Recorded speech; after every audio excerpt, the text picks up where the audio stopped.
Hi hello friends, welcome back to my channel. ನಾನು ಅರ್ಚನಾ. ಇವತ್ತು ಇನ್ನೊಂದು ರೆಸಿಪಿನ ನಿಮ್ಮ ಜೊತೆ ಶೇರ್ ಮಾಡಬೇಕು ಅಂತ ಅಂದ್ಕೊಂಡಿದ್ದೀನಿ. ಅದಕ್ಕಿಂತ ಮುಂಚೆ ಇನ್ನೂ ಯಾರು ನನ್ನ ಚಾನಲ್ನ ಸಬ್ಸ್ಕ್ರೈಬ್ ಮಾಡ್ತೀರಾ ನೋಡ್ತಿದ್ದೀರಾ, ಪ್ಲೀಸ್ ಸಬ್ಸ್ಕ್ರೈಬ್ ಮಾಡಿ, ಲೈಕ್ ಮಾಡಿ, ಕಮೆಂಟ್ ಮಾಡಿ, ಹಾಗೆ ನಿಮ್ಮ ಫ್ರೆಂಡ್ಸ್ ಎಲ್ಲರಿಗೂ ಶೇರ್ ಮಾಡಿ. ಬನ್ನಿ, ನಾನಿವತ್ತು ಸೊಪ್ಪನ್ನು ಒಂದು ಕಟ್ ದಂಟಿನ ಸೊಪ್ಪನ್ನು ತೊಗೊಂಡು ಸೊಪ್ಪಲ್ಲಿ ಏನು ಮಾಡ್ತಿದ್ದೀನಿ ಅಂತ ತೋರಿಸ್ತೀನಿ. ಇದಕ್ಕೆ ಬೇಕಾಗಿರೋಂಥ ಇಂಗ್ರೀಡಿಯೆಂಟ್ಸು ಒಣಮೆಣ್ಸಿನ್ಕಾಯಿ, ಬೆಳ್ಳುಳ್ಳಿ, ಈರುಳ್ಳಿ ಮತ್ತು ಸಣ್ಣದಾಗಿರುವಂಥ 2 ಟೊಮೊಟೊನ ಕಟ್ ಮಾಡಿ ಇಟ್ಕೊಂಡಿದ್ದೀನಿ.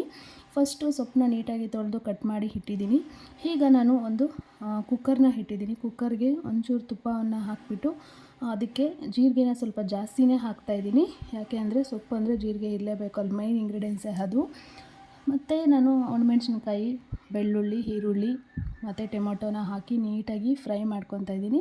ಅದೊಂಚೂರು ಬೇಗನೆ ಫ್ರೈ ಆಗಬೇಕು ಅಂತ ಸ್ವಲ್ಪ ಉಪ್ಪನ್ನು ಹಾಕಿಬಿಟ್ಟು ಅದನ್ನು ನೀಟಾಗಿ ಫ್ರೈ ಮಾಡ್ಕೊತಾ ಇದ್ದೀನಿ. ಅದು ಸ್ವಲ್ಪ ಒಂದು 75% ಫ್ರೈ ಆದಮೇಲೆ ಉಳಿದಿರುವಂಥ ಸೊಪ್ಪನ್ನೆಲ್ಲನೂ ಹಾಕಿಬಿಟ್ಟು ಈ ರೀತಿ ಒಂದ್ಸಲ ತಿರ್ಸ್ಬಿಟ್ಟು ಅದನ್ನು ಸ್ಟೀಮಲ್ಲೇ ಬೇಯಲಿ ಅಂತೇಳ್ಬಿಟ್ಟು ಕುಕ್ಕರ್ ಲಿಡ್ನ ಮುಚ್ಚಿದ್ದೆ. ತೆಗೆದು ನೋಡಿದ್ರೆ ನೋಡಿ, ಅಷ್ಟೊಂದು ಸೊಪ್ಪಿಟ್ಟೆ. ಇಷ್ಟು ಸೊಪ್ಪು ಆಗೋಯಿತು. ಇದು ನೀಟಾಗಿ ಫುಲ್ ಸ್ಟೀಮಲ್ಲೇ ಬೇಯುತ್ತೆ. ನಾವು ಲೋ ಫ್ಲೇಮಲ್ಲಿ ಇಟ್ಬಿಟ್ಟು ಈ ರೀತಿ ಮಾಡ್ಕೊಬೇಕಾಗುತ್ತೆ. ಮತ್ತು ಅದು ತಣ್ಣಗಾದಮೇಲೆ ಅದನ್ನು ಮಿಕ್ಸಿ ಜಾರ್ಗೆ ಹಾಕಿ ಮಿಕ್ಸಿ ಮಾಡ್ಕೊಂಡು ಸೈಡ್ಗೆ ಇಟ್ಕೊಬೇಕು.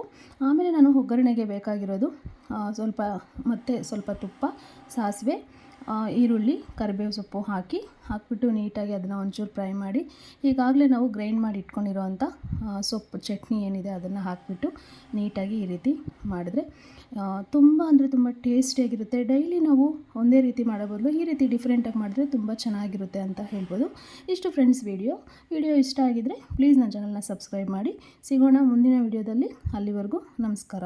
Thank you friends.